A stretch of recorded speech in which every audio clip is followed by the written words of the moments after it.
किसान भाइयों, यदि आप भी जंगली जानवरों से परेशान हैं, जैसे नीलगाय है, जंगली सुअर है या चूहा है, तो अब आपको जंगली जानवरों से और आवारा पशुओं से परेशान होने की कोई आवश्यकता नहीं है, क्योंकि आज की इस वीडियो में मैं आपको एक ऐसा फार्मूला तैयार कराऊंगा। यदि इस फार्मूले को आप अच्छे से तैयार करते हैं और अपनी फसल के चारों तरफ इसे डाल देते हैं या इसका छिड़काव कर देते हैं, तो मैं आपको गारंटी देता हूं आपकी जो फसल है उसके पास जो आवारा पशु हैं वो नहीं आएंगे और आपकी फसल में किसी प्रकार का भी नुकसान नहीं करेंगे। और जो फार्मूला मैं आपको तैयार कराने वाला हूं, इसके लिए आपको किसी भी सामान की बाहर से आवश्यकता नहीं पड़ेगी। ये सारे सामान आपको अपने घर पर ही मिल जाएंगे।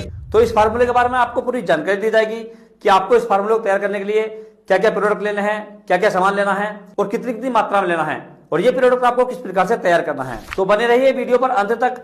किसान भाई, जिस समय जो जंगली जानवर होते हैं जैसे नीलगाय है, जंगली सुअर है, यदि हमारी फसल के अंदर आ जाते हैं तो इतना खाते नहीं, इतना ये तोड़ जाते हैं, यानी फसल की बर्बादी बहुत ज्यादा करते हैं। और कभी कभी जो जंगली जानवर होते हैं ये हमारे खेतों के अंदर पहुंच जाते हैं और फसल को अपने पैरों द्वारा पूरी तरीके से रौंद देते हैं, फसल को बर्बाद कर देते हैं। और दूसरे जैसे आवारा पशु हैं, जैसे गाय है, बछड़ा है, यदि आपकी फसल में एक बार चले जाते हैं तो बार बार उसी फसल को पकड़ लेते हैं, जिससे लगभग 4 से 5 दिन में पूरी फसल में ये घूम जाते हैं, आधी को तोड़ देते हैं, आधी को खा जाते हैं, जिससे हम काफी परेशान होते हैं।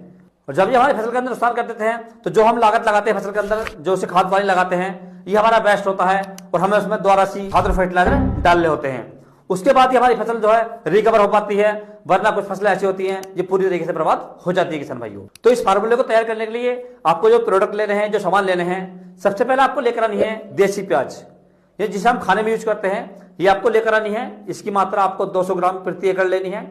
और दूसरे इसमें आपको लेना है गोबर। गोबर की मात्रा आपको लगभग 1 किलोग्राम लेनी है।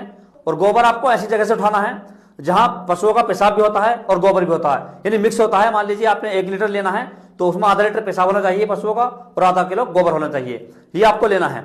तीसरा इसके अंदर आपको लेकर आना है फिनाइल का तेल, ये आपको लगभग 100 ml प्रति एकड़ लेना है किसान भाइयों। और चौथा इसमें आपको लेकर आना है शैम्पू। शैम्पू को आपको लगभग 4 से 5 पाउच लेने हैं। जिस प्रकार के पाउच होते हैं ये आपको 5 पाउच लेने हैं। और 5वां किसान भाई, इसके अंदर आपको लेने हैं 2 मुर्गी के अंडे। इस फार्मूले को तैयार करने के लिए किसान भाइयों आपको लेना है एक बाल्टी में लगभग 5 लीटर पानी। उस 5 लीटर पानी में आपको जो आपने प्याज ली है उसे आपको अच्छे से ग्राइंडर कर लेना है या बारीक करके पीस लेना है अच्छे से।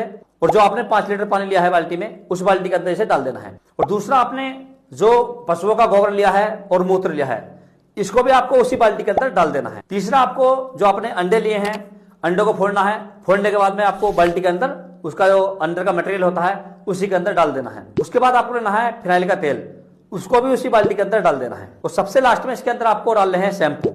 शैम्पू का आपको 1 रुपए वाले 5 पाउच लेने हैं और ये भी इसी के अंदर डाल देने हैं। और डालने के बाद इन्हें अच्छे से हिलाना है बढ़िया तरीके से।